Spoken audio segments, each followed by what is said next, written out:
Tokyo. I am your host.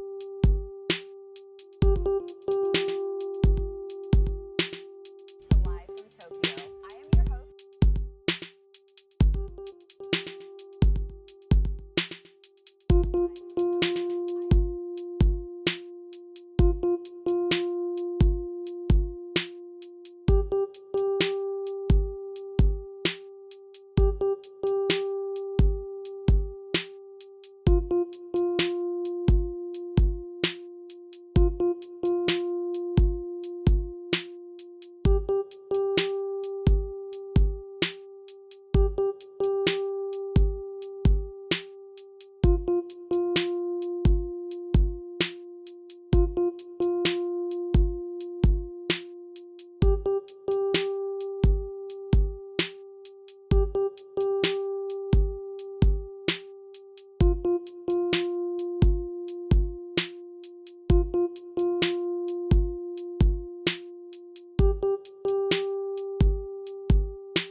What's going on, y'all? We are back. Episode 2 of the Alpha Male Podcast. I'm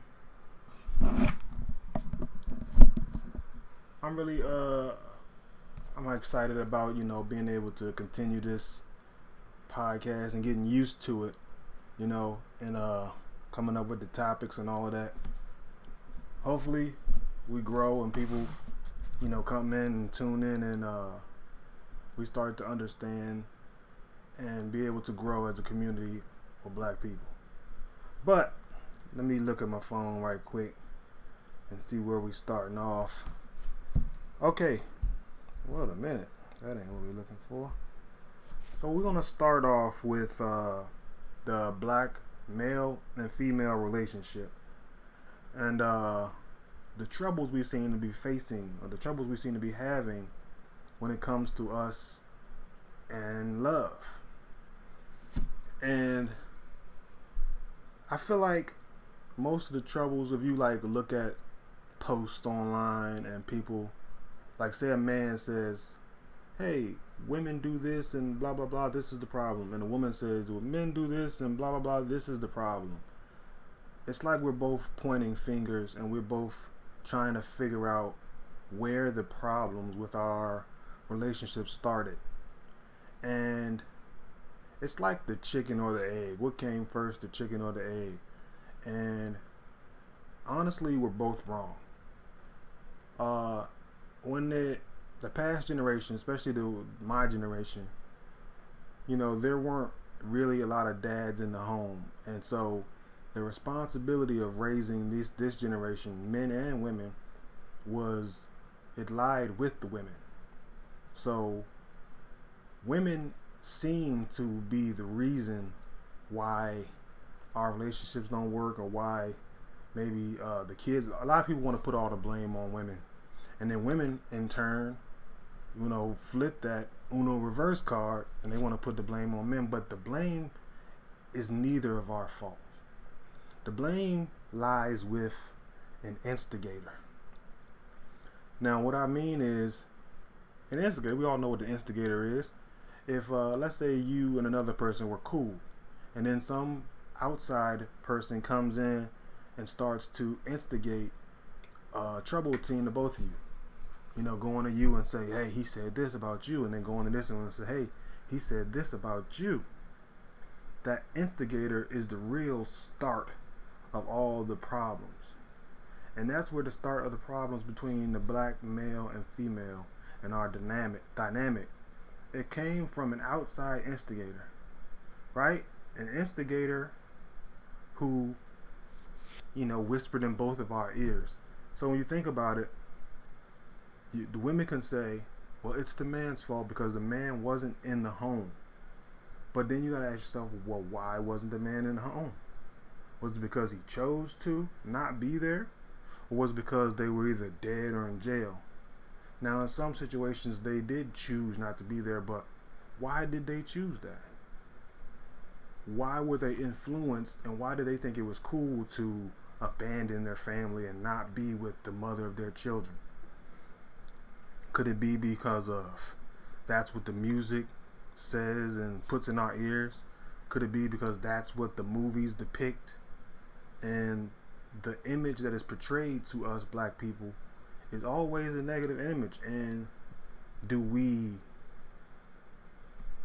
begin to adhere to that image, or do we deny that image?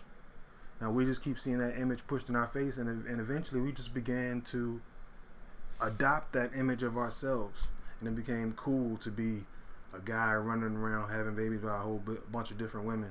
It became cool to not take care of your kids because the rappers were saying it, or because the movies depicted deadbeat dads. But like I said, it wasn't a choice necessarily made by men to not be there, and it wasn't a fault of the women for not being able to properly raise young men, because men need men in their life. Hell, women need men in their life. You need both parents. The balance between both parents is what any child needs.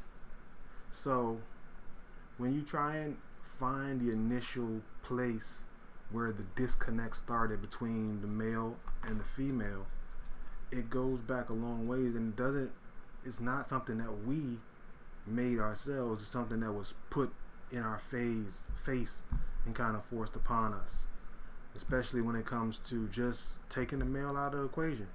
You take the male out of the equation, and then you leave half of the development of any child is stunted because there is no male role model. So we have to kind of come together in that aspect of, hey, nobody is really to blame, but how do we fix it? And even if even if we could blame the instigator, like we know that, hey, okay, you can't blame the man or you can't blame the woman, but even if we could find someone to blame, the person who initiated, right, the person who put crack in the neighborhood, who put gun stores on every corner, who put liquor stores in every corner, the person who contributed to the destruction, or the entity who contributed to the destruction of our community, even if we wanted to blame them, that's not going to change us. That's not going to help us. So more than trying to find a place to lay blame, we need to just try and find a solution. And the solution is to fix what was broken, right? To make sure that dads are back in the home, even if it's not the father of that children. Maybe we create like our own Big Brother program, but in our own image. A lot of the programs supposedly meant to help us aren't created by us, so they don't really know what we need as a community. So if we, created those programs and, made the development processes on our own, it would be exactly what we need, because we know what we need more than anybody else. So yeah, about that, I was saying about the instigator creating this negative environment for us to live in. That same environment not only affects our relationship, as when we try to be romantic or love each other, it also kind of affects the kids, because you take out the one half of the essential development of your kid, and then you start implementing different rules, right? The kids are being raised by standards and rules that we don't necessarily agree with, like timeouts, for example. You know, say, hey, don't hit your kids. You're not allowed to hit your kids. This is what they're gonna tell you. You're not allowed to hit your kids. Instead, put them in a timeout. Well, how the fuck does that make sense? Think about it. Kids don't even know how to tell time, and they don't understand the concept of time. Think about if you were, on a road trip or driving somewhere, and the kids keep saying, "Are we there yet? Are we there yet?" Or you tell a kid, "All right, we're gonna go in an hour," and they say, "Has it been an hour yet?" Kids don't understand the concept of time. So to say, okay, this kid was acting up, put him in a timeout. Don't beat your kids, put him in a timeout. Well, it don't matter if you put them in a timeout for a minute, 5 minutes, for an hour. It all feels like eternity for a kid because they don't understand it.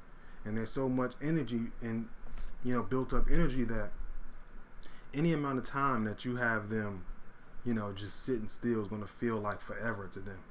So kids don't understand the concept of time. So you can't say, okay, he did something that was a little bad versus he did something that was kind of bad versus he did something that was completely unacceptable.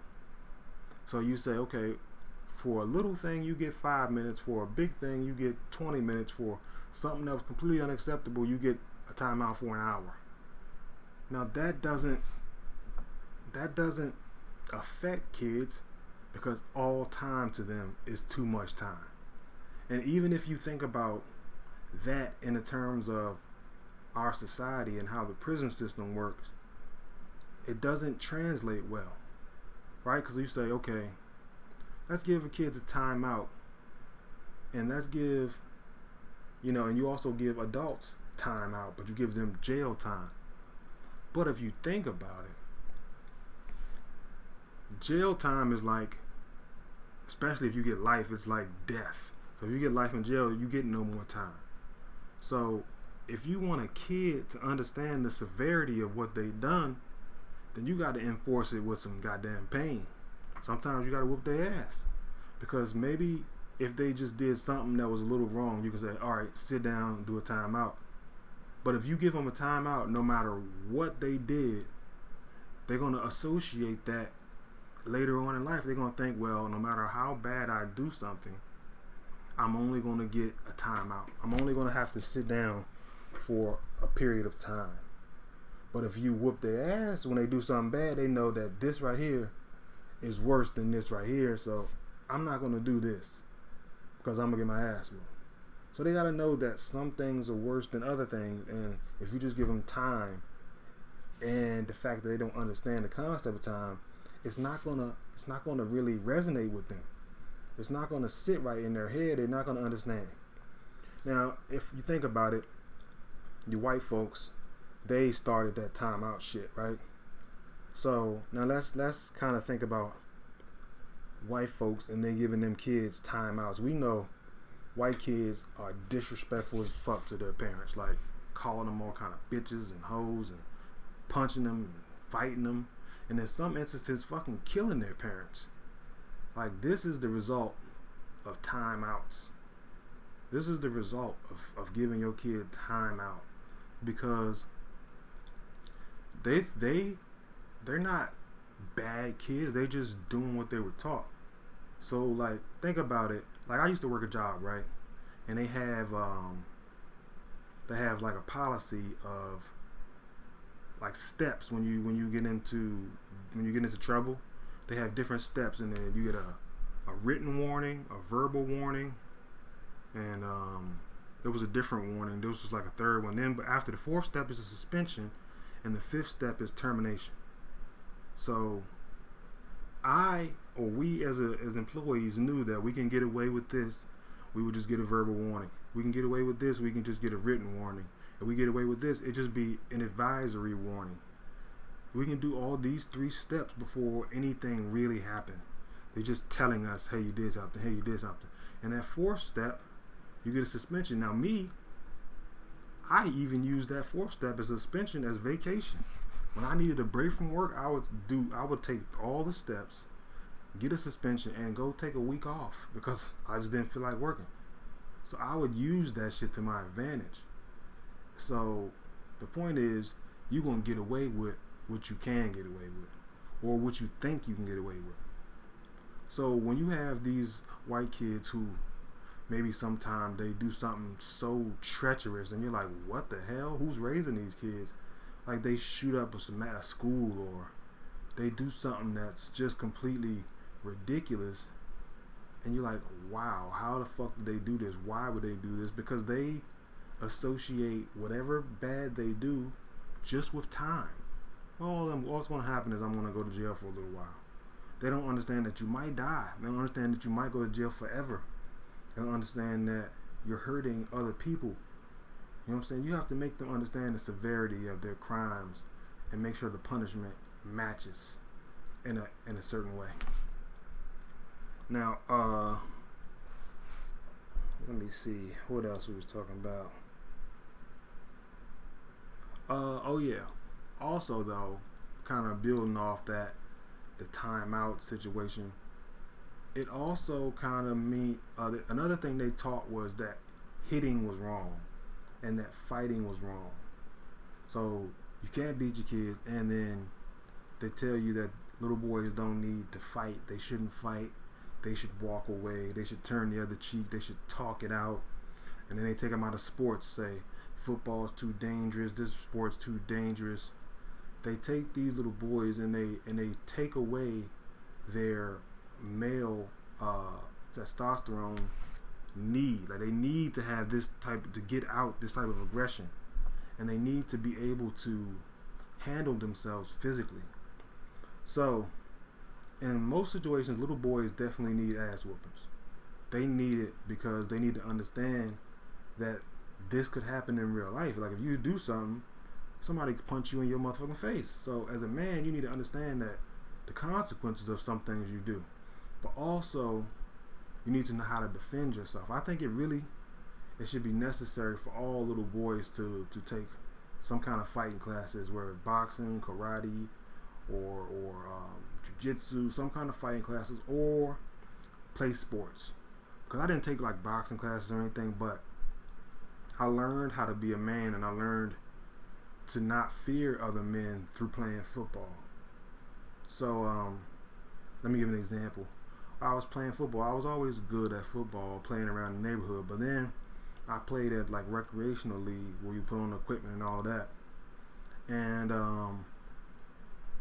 the first game we played, we were playing against some guys that seemed way bigger than us. But whenever I was out in the field, the first play, I was blocking for somebody or something on the line, offensive line or something like that. And when they said go and the guy came toward me, I got scared. And I just moved out of the way and let him run past me. And when I did that, the ref noticed it, the referee, and he said, if you're scared, get off the field. And right after he said that, I woke up. I said, what? I'm not scared. Excuse me? Like when he said, you scared, you're off the field, it woke me up and snapped me out of it. And I said, hell no. No way. I'm not going to let anybody think I'm scared. And from that moment, I didn't fear anymore. I attacked everybody on the field. I went directly at them. And that, in turn, helped me in life. It helped me not to fear any other man, no matter if they were bigger than me or not. Because that's what you need as a man. There was another instance when I was like 15 or 16 years old, and I was walking home, and some older guy, way older than me, he was looking at me, and I kind of looked at him. Now, I wasn't, threatening him or anything like that, but I looked at him, and we kind of just caught eyes. And I didn't say anything, he didn't say anything, I just walked away and kept walking to my house. Now, as I was walking in the building, I heard him kind of say something to the effect of, man, who the fuck is this? Or, you see these niggas block something where as though he was angry that, I looked at him, or he felt threatened that I was looking at him. Now I would just happen to enter the building, so nothing really happened, no kind of confrontation happened. But when I thought about it, I thought, damn, bro, I'm only like 15. And this dude seems like he's like 20, 25, whatever he was. And I thought to myself, this guy's trying to fight a kid?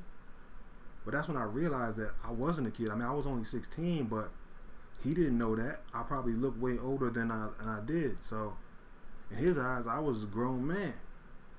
So when you see a guy, a little kid who's like, I'm only 16, blah, blah, blah, nobody really knows that.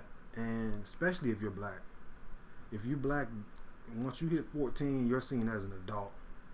No matter how how old you really are or how you want to be treated, people are going to treat you and see you as an adult. So that's why I say that all kids need to have some kind of physical training or go through fighting to understand that it's necessary. Because if you don't, right, if you don't experience that, the ability to fight or just to be a man, it's going to affect you negatively later on. And that's where you have bullying that come into play. If you think about kids that be bullied, they're being picked on in school, they're being bullied because their mom told them that fighting was wrong, hitting was wrong, don't hit, walk away, turn the other cheek. They told them it was wrong. Now in turn, not only telling them it was wrong, they kept them from doing those type of things, right? They didn't let them play sports.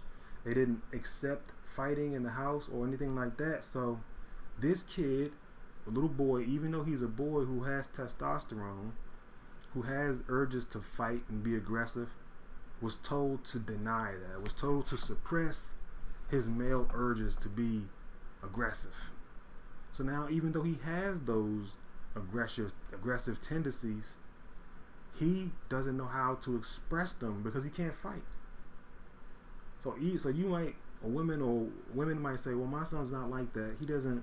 He's not a fighter, or he doesn't need to fight. But they're wrong. All men need it. And if you tell them to suppress it, they're still going to have that urge or that tendency, but they're just not going to be able to act on it because they don't know how to fight. So instead, they sit there and they take the bullying. They take it day after day. They ignore it. They walk away, and they sit there and they take the bullying day after day after day. And at some point, it may turn into physical bullying where they get beat on, and they just sit there and take it and suppress it and suppress it. And we know what happens when you just suppress your rage over and over. So years down the line, this kid's been getting picked on, pushed, spit on, just disrespected. Men can't be disrespected like that. And you might think that they can walk away and not think about it later, but it sits with them forever. So they're getting picked on, bullied. And in a sense, I understand it. I understand how a kid could shoot up a school. Now, I'm not saying that's right. I'm not saying that he's justified in doing it. I'm saying that he literally went crazy. He literally just exploded in rage from not being able to express himself as a man. And yes, he may have shot and killed innocent people.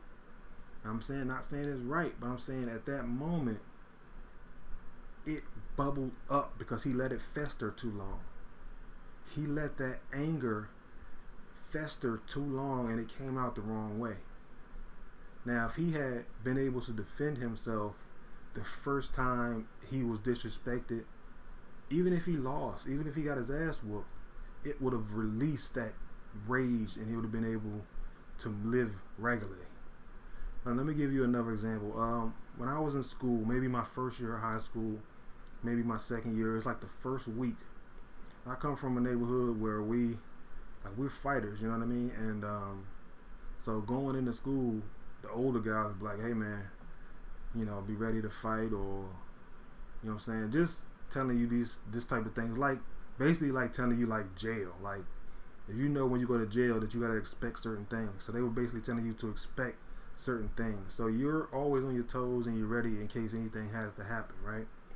So anyway, I was just on a locker, chilling with my friend, and some guy I never met in my life, never seen him, don't know him. He walked up to me, and he just started looking at me, and then he started saying, like, "What's up now, nigga? All that shit you was talking, blah blah blah," basically trying to fight me. I'm like, I'm flabbergasted. I'm like, what are you talking about? Who are you? And so basically, this little, he's he's doing what he's doing. He's in a sense disrespecting me, but I didn't feel disrespected because obviously it was mistaken identity. He didn't know me. Whatever problem he thought he had with me wasn't with me. So I didn't initially feel like I needed to react to that because I'm like, first of all, let me help you find out who you really looking for because I've never seen you in my life. But anyway, through this argument, it gained attention, and we were pulled into what they call a conflict resolution office, where they had some people or teachers or students sit down with you and try to resolve the conflict. So we went into this office and we're sitting there and we're talking, and I'm like explaining that I don't know who you are, I don't know what this is coming from, I don't understand what the hell's going on. So long story short, we resolved the conflict. And I felt good about that because now this guy understands that whatever he thought I was or whoever he thought I was, I'm not. And that is squashed now, you know what I mean? Now me personally, I will fight, but I'm not necessarily a fighter. Like, I don't like to fight. I don't feel any satisfaction from fighting. But I will as a man when I know that I need to. So anyway, after we resolve the conflict, we're leaving the room. And we're at the door, and he says something to me. He says something like, hey man, you didn't have to be scared. I wasn't going to hurt you. Or you don't have to be scared, or something like that, right? In the same way that I told you about the referee telling me, if you're scared, get out the field. When he said that, when he said, called me scared or insinuated that I was afraid of him, that right there was enough for me to fight him. I felt rage swelling up in me, and in that moment I wanted to fuck him up. Like, I wanted to just punch him in his shit right there. Like, we just left the room. I wanted to punch him in his shit right there because that's how I felt. I felt disrespected. No matter what he said before or what he did, I never felt disrespected. When he insinuated that I was afraid, I felt disrespected. That's just how my kind of code works. But I definitely felt disrespected, and I resisted my urge to fuck him up right then and there because, hey, we just spent a half an hour or something in this room resolving the conflict, and if I just punched him in his face right there, I'm gonna be suspended. And it's like, whatever. I gave myself these excuses on why I shouldn't, because of the rules or because of what might happen.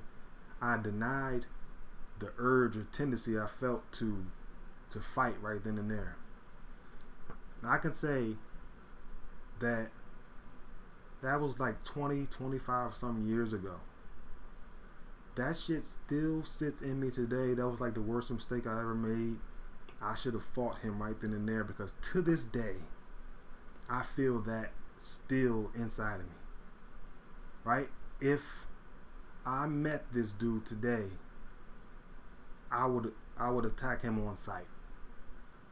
Now, in my eyes, I'd be completely justified running down on this dude because of something he said to me 20 years ago. But in the eyes of the law, I'd be committing assault and they'd throw my ass in jail. But do I care? No.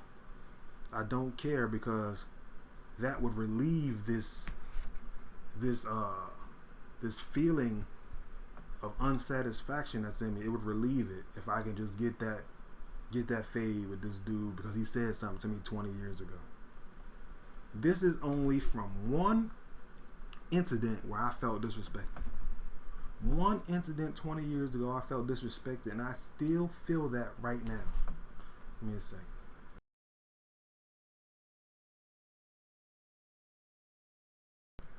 But yeah, one incident 20 something years ago, I still feel that right now. That's why I say I can understand that when these kids who've been bullied all their life just randomly shoot up the entire school. Now, obviously, it's wrong.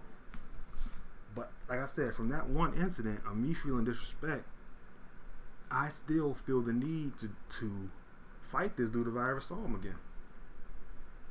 So imagine if I had accepted that more than that, just one instance of disrespect.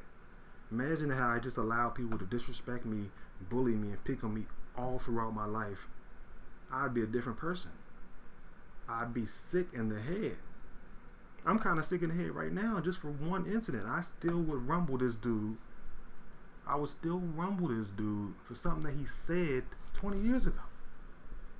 Now, I like to call it the cowboy theory. I don't really, maybe I find a better name, but if you think about the cowboys, right, back in the day, a long time ago, they used to have duels with people, right? Now, say you came across a guy in the street and you stepped on his foot, or you disrespected his girl, or something happened, motherfucker say, all right, I challenge you to a duel.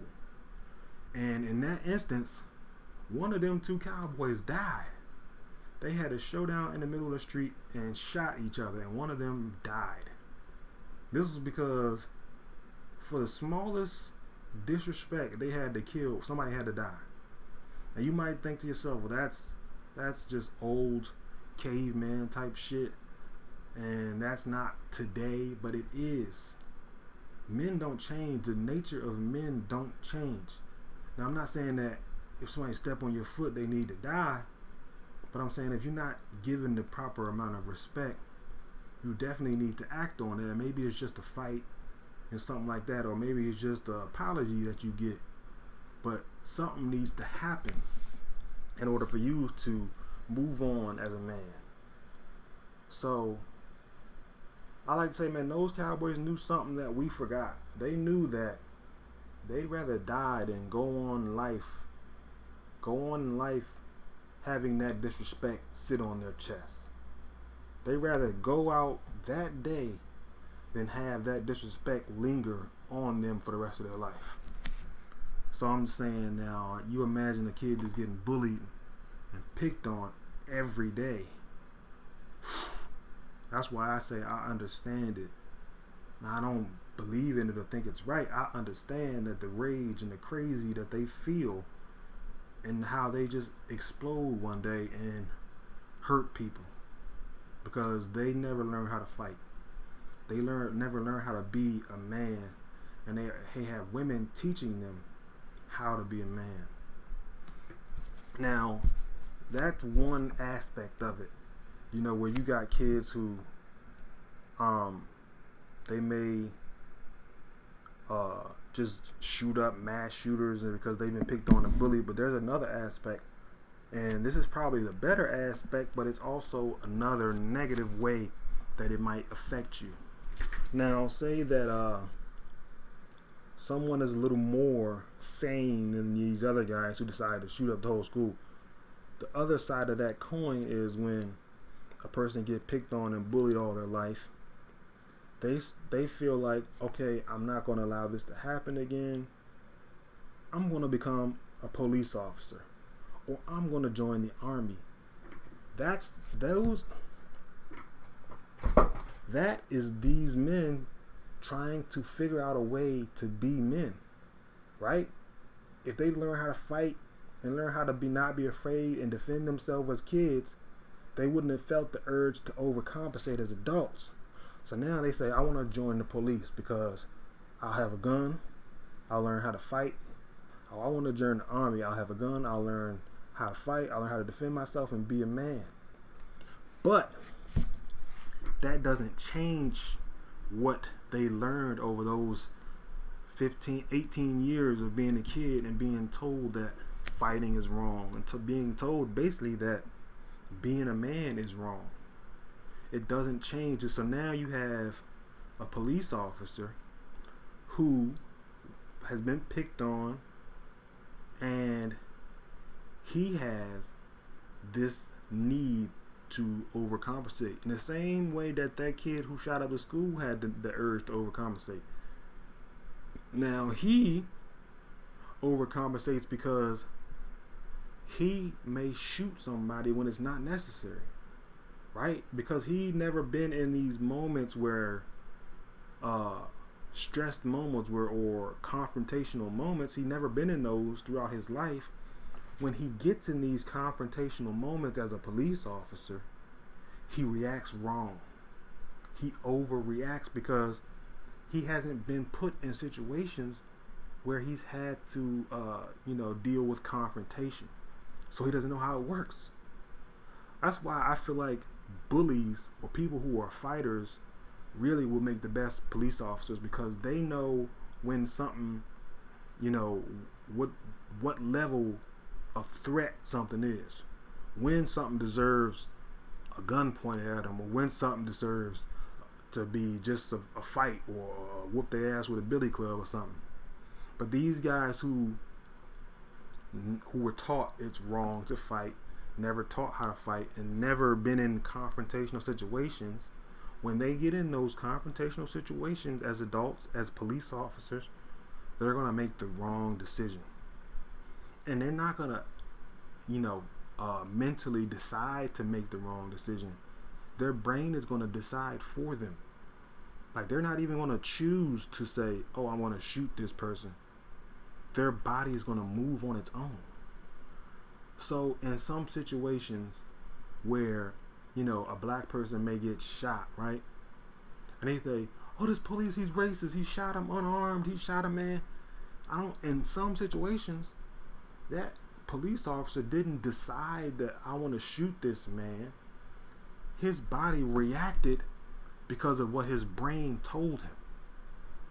He shot this man, even though this man maybe didn't have a gun, he maybe wasn't even being threatening, but because this man felt threatened, right? Because he's been picked on and bullied all his life, or because he's been taught that black people are bad, his brain just moved his body without him even telling it to. If you think that's not possible, I got another example for you, but let me just finish. In those situations, let's say this guy, parents were racist, and not because they say they chose to be racist, but because the news tells them every day that black people rob, black people kill, black people are this, black people are that. If the news tells them that, they believe it, right? And so they teach that to their kids. So their kids, whether it's be through them being taught that this type of person is bad, or that them having a bad experience with them type of people, maybe being picked on by black people, he associates either what he's learned or what he's experienced, and he focuses on that one person in that one moment. So he might see this black man, and in his mind, he is completely afraid. He is terrified that this black man is a bad person, or he's going to associate this black man with another black man who maybe whooped his ass back in high school. And from what he's experienced, from what his brain knows, it's going to automatically react in that situation. Let me tell you a couple situations that I was in, and how your brain reacts without you really wanting it to do that. And there was a situation where for Christmas or something, my sister bought me a jacket. It wasn't super special. It was like a first down jacket. And my mom, she was older, so she wasn't like hip on the styles or whatever. But when I got the jacket, I guess it cost like $150 or something like that. And this was years ago. So when I got the jacket, my mom, who always resorts to the worst case scenario, she said, if somebody tries to take that jacket or rob you, you better give it up and don't fight. You just give it to them. And in my mind, I'm thinking, Mom, what are you talking about? Who's going to rob me for this? It's just a jacket, right? But in her mind, always worst case scenario, you better give it up and don't, you know what I'm saying? In my mind, I disregarded what she said. I didn't listen to her like she don't know what she's talking about. That's what I said to myself. But regardless of if I believed her or not, it was in my brain. Once she told me it, your brain is like a computer. It stores everything. And you don't have to save it like you click button on it. You don't have to save it. It's going to save it regardless. no matter what, like that movie Limitless. You remember that movie? He took the pill and he could start remembering things. He had seen a book one time and he had skimmed it. And when he took the pill, his mind went and gathered all the information that he had over his life and he turned it into something that he could use. That's what your mind does in real life. So my mother put a program in my head without me even knowing it. So fast forward a few weeks later, me and my cousin, we were walking from the store or the firehouse. We bought some subs or whatever for the family, and we were walking back to my grandmother's house. And we were walking, and we saw 3 dudes coming. Now, if I was on my own, I would have ducked down a different street and avoided those dudes. That's just what my mind told me. But I was with my female cousin, and whatever, she didn't avoid them, so I was with her, and we kept walking. So we getting closer and closer to these guys, and I'm not thinking much about it, but as soon as we get up on them, one of them pulls out a gun and robs us, right? In that moment, I couldn't see, I couldn't hear, I couldn't think, I didn't know what was happening. So even though he was right in front of us, no mask, I don't remember his face, I didn't see his face, all I saw was a goddamn gun. Even though he was right in front of us talking to us, I didn't hear anything he said. All that my mind told me was to survive. My brain went to survival mode. So it just started, like, you know how they say your life flashes before your eyes? Like, that shit is real. Your life really does flash before your eyes. And basically, it's your brain trying to find a way to survive. It's your brain searching for some information that could help you in that moment. So in that moment, my brain started to look for a solution to my problem. Now, even if you don't have a solution, even if you don't know how to solve the problem, that's not going to stop your brain from trying to find a solution. So I didn't have any other valuable information to help me in that moment. The only information I had was what my mother told me. She told me to give up my coat if anybody ever tried to rob me. So in that instance, I couldn't see, I couldn't hear, but my body just started to move. And I started to unzip my coat. And I started to take it off. And I wasn't, like, he's got a gun, he's asking for whatever, he's asking for money or whatever. And my body is only thinks that he wants this coat. This is what my brain is telling me, he wants my coat. So I started to take it off, and then when I get it halfway off, he said, "Hey man, we don't want your damn coat." And I kind of snap out of it, and I woke up, and I put my coat back on. They ended up robbing us for the goddamn sandwiches, and we left and went home. But in that instance, like I said, my body moved without me even telling it to. My brain just went and found a solution. No matter if that solution was right or wrong, my brain went and found a solution and said, "This is the answer. Do this." That's what my brain told me. It said, "Do this." And that's what I did. Now, think about a different situation. It was the movie Set It Off, right? Remember the movie Set It Off? In the very beginning, I think I missed this part. Most of the time I ever seen this movie, you would never really see this part. But in the beginning of the movie, Jada Pinkett's brother gets accepted into college or something like that. And he was hanging out with some boys in the hood, and they were drinking, and they gave him a bottle of Hennessy or something like that. They gave him some alcohol to celebrate him going to college. Now, as he's going home, the police come up to him. The police are like, "Freeze, put your hands up." They're threatening, they're putting guns on him, and they're telling him to put his hands up and not to move. But what he is thinking, his brain has already came up with a decision or with a solution. His brain is telling him that they want this liquor that you got in your pocket. He knows that he's doing something wrong. He's underage. He's got alcohol on him. So in his mind, the only thing that he can think is, these cops want this liquor that I got in my coat. And these cops ain't thinking about your fucking liquor. They don't even know you have liquor. But no matter what they're saying to him, freeze, put your hands up, don't move, his brain has already decided they want this liquor. So he's steadily doing what I was doing. He's unzipping his coat. He's reaching in. He's grabbing the liquor. because his brain has already told them this is what they want. And they shot him and they killed him. And I really kind of feel that moment because I've been through it. I've been through that moment where your mind does something that you didn't tell it to do, or your body does something that you didn't want it to do, but your mind told it to do. And you might think, well, that's just a movie. Well, I'm going to tell you one more situation. That same situation happened to a friend of mine in real life. When we were hanging out, we were probably about 13, 14 or something. And my friend had some liquor, like a little ass airplane bottle or something. And had it in his coat. And we were walking from somewhere, going to the neighborhood. And then these polices were just, walking, acting like they weren't doing nothing. They saw us, so we were walking. We weren't thinking about them. It wasn't a big deal. We were just kids, right? Then, same like the movie, they just reacted. They start pulling their guns out. Freeze, put your hands up, don't move, freeze, freeze. They just pulled their guns on us. 3 of us, we're kids. We like, what the fuck is going on? Why the fuck are they pointing guns at us?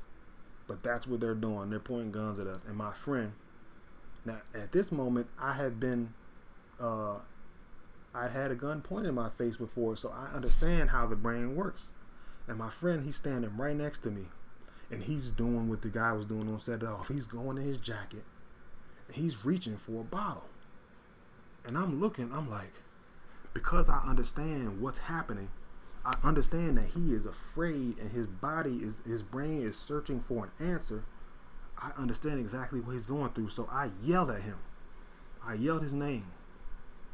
And his name was Jeff. I said, Jeff, put your fucking hands up. I yelled at him, put your fucking hands up. He woke up. He snapped out of it, smacked out of it, and he put his hands up. But if I hadn't known what his brain was going through, if I hadn't known that his body was moving without him telling it to, we would have probably all been dead that night, because he was reaching and I was standing right next to him and the other guy was standing right next to him. They would have shot all of us that night. We would have probably been dead because he was reaching. The same way it happened in the movie set it off. So, I say that to say, sometimes your experience in your brain, no matter if you have the right information or the wrong information, your brain is going to search for an answer.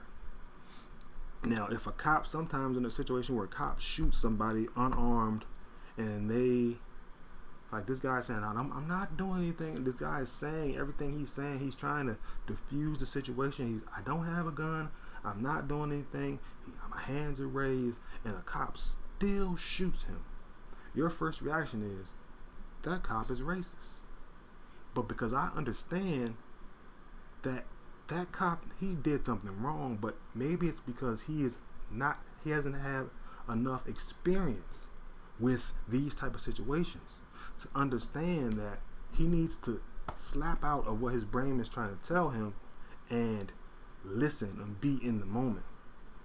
So in that moment, when he sees a black guy and his brain tells him black people are bad, they shoot, they rob, they kill, or he got his ass whooped by a black person in school, and he's saying, black people are bad, they fight you, they kicked my ass all through my youth.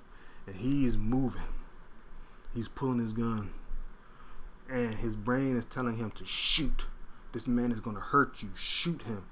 Even though maybe he doesn't want to shoot this person, but what he's experienced in his life, even though it's the wrong experience, even though it's the wrong answer, his brain is going to go search for an answer, whether he has one or not.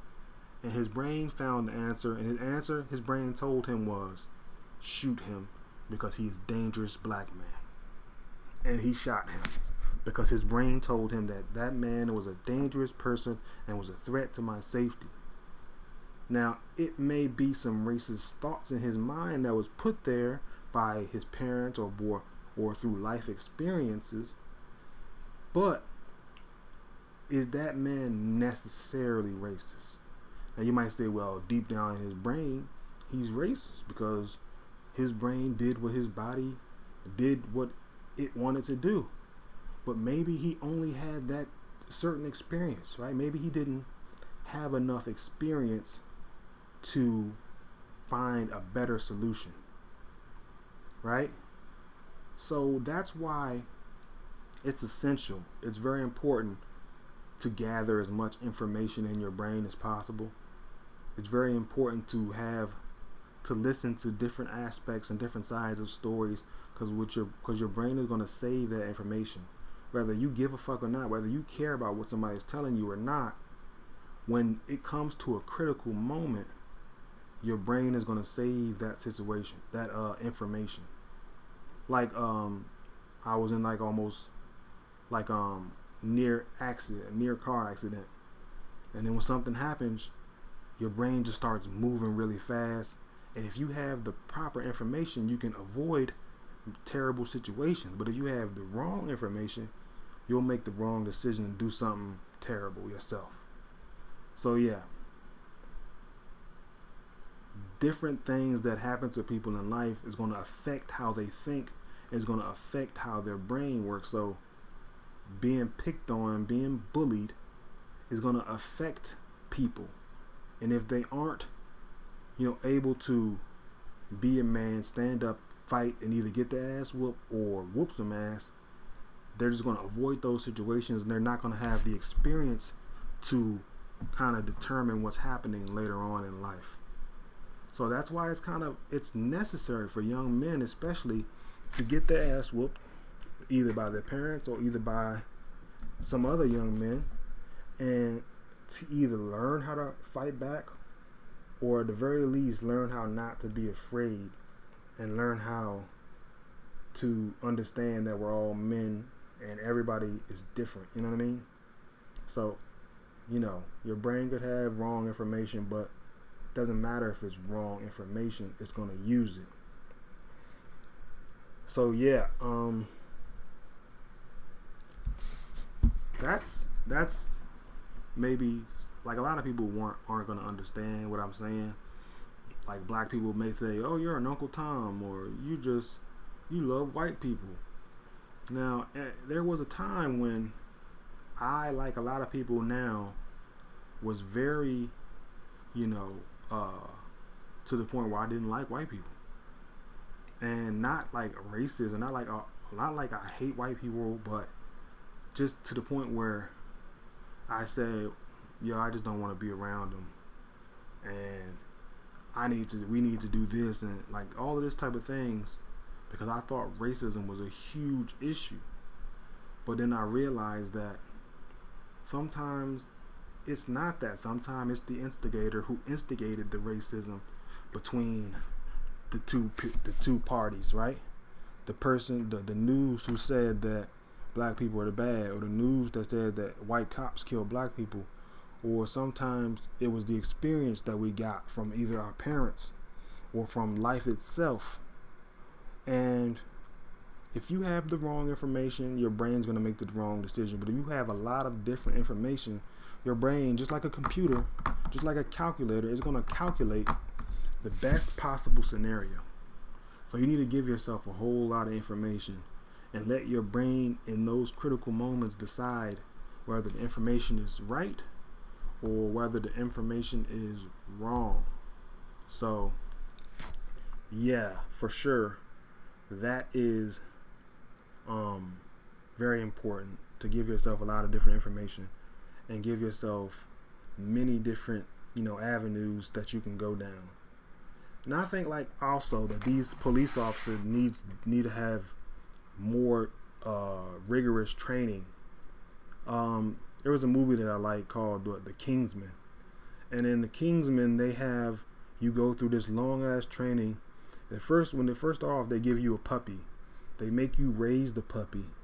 Now, at the very end of the training, your last job is to kill the puppy.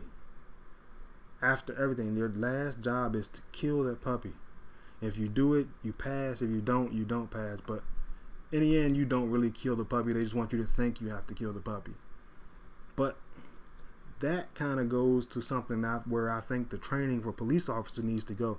They need to have like a program where, yeah, you passed all of the physical training, you passed all of the handling of it, but your brain is still not prepared to be a police officer. I think that they need to have a situation where new recruits, right, they give them a gun with blanks in it, and they put them in situations, like real situations, where they might get their ass whooped, where there might be need to pull the gun out and shoot it, or where basically put them in a stressful situation, a situation where there's going to be confrontation. Put them in a situation and see how they react to it.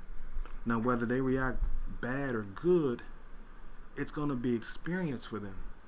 Whether they, fail that aspect of the test or pass it, the experience is going to be really essential for them going forward, so that they don't make the wrong decisions later on. Like, how many times in life have you made the wrong decision and then you learn from it? Or have you experienced something and you say, well, I'm never going to do that again? That also kind of goes into like seeing the future. Like, what you experience through life makes you do things differently, right? If you've been cheated on by a whole bunch of people, you're going to be like, well, men cheat, men ain't shit. If women have stole from you or broke your heart, you're going to be like, well, women ain't shit. The experience that you get allows you to see the future, or allows you to see the signs that'll allow you to make a better decision. Like, you might see certain signs and you say, that don't look good, I need to get away from that. So yeah, the experience that you get is very important, not only for making the right decisions, but for understanding the steps in the process and how things might work out for you later on, right? Like cause and effect. If you do this, it's going to lead to this, and then it's going to lead to that, and then it's going to lead to that. Like, it's a whole line of events that's going to happen if you make one wrong decision. And you need to think about the decision you're going to make. Think about how a person's going to react to it. Think about how another person's going to react to that, and how it's all going to boil up in the end. But yeah, I'm supposed to have like a video that because this is the Alpha Male podcast, and I'm supposed to have a video after every when I'm done or in between, just showing a new skill to whoever watching.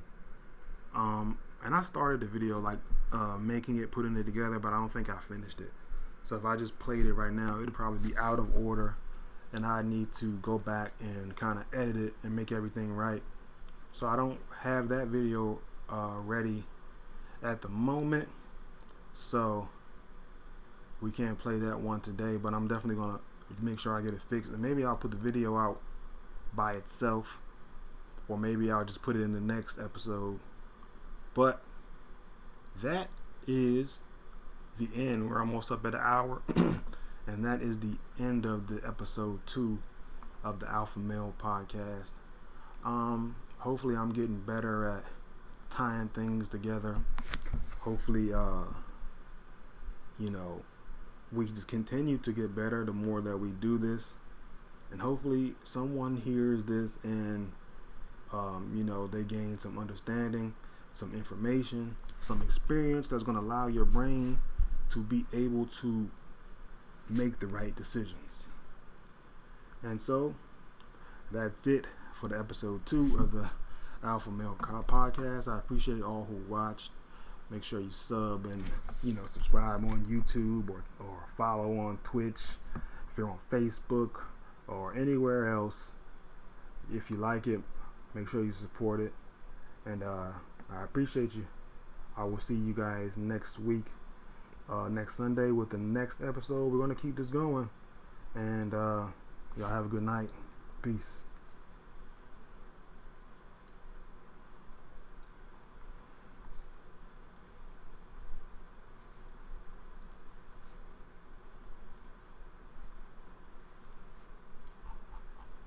Put on my little music just for a little second.